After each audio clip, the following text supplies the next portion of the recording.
حالات ہوتے ہیں. آدمی کو ٹائم پہ گھر میں کھانا نہ ملے میٹر کیسا گھومتا ہے کہ نہیں گھومتا.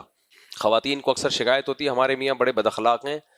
دیکھو میں بھی کسی کا میاں ہوں, جب ٹائم پہ کھانا نہ ملے اور بھوک لگ رہی ہو نا تو کھوپڑی سب مسلمانوں کی گھومتی ہے. یہ کامن مسئلہ ہے. میں نے بتا بھی دیا ہو کہ گھر میں کھانا بنا لو, میں آؤں, بھوک لگ رہی ہو اور کھانا نہ ملے تو بہرحال ہم تو بد اخلاق لوگ ہیں بھائی. کھوپڑی گھومتی ہے کہ نہیں گھومتی؟ غصہ آتا ہے کہ نہیں آتا؟ کیونکہ بھوک لگ رہی ہے. اور پھر غصہ اس لیے بھی آ جاتا ہے آدمی کو کہ اس کی وجہ سے آگے کا سارا شیڈول آؤٹ ہو جاتا ہے.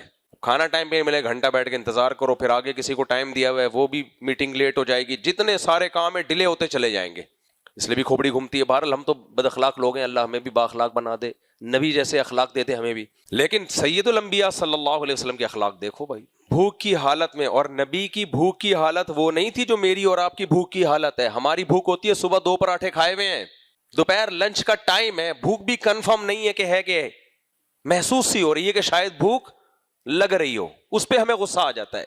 نبی صلی اللہ علیہ وسلم کی جو بھوک تھی نا وہ ایسے نہیں تھی.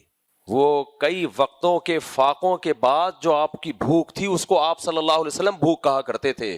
اس کنڈیشن میں نبی گھر میں آ رہے ہیں, سیدہ عائشہ سے پوچھ رہے ہیں کچھ کھانے کو ہے, اور جواب مل رہا ہے کہ کچھ آیا تھا لیکن میں نے زیادہ صدقہ کر دیا, یہ تھوڑا سا باقی رہ گیا ہے. اور نبی کو غصہ بولو نہیں آ رہا, بلکہ اپریشیٹ کر رہے ہیں, تعریف کر رہے ہیں. اے عائشہ تم جو کہہ رہی ہو یہ تھوڑا سا باقی ہے, باقی وہ ہے جو صدقہ کر دیا, یہ تو ضائع ہو جائے گا. یہ ضائع کا مطلب ختم ہو جائے گا.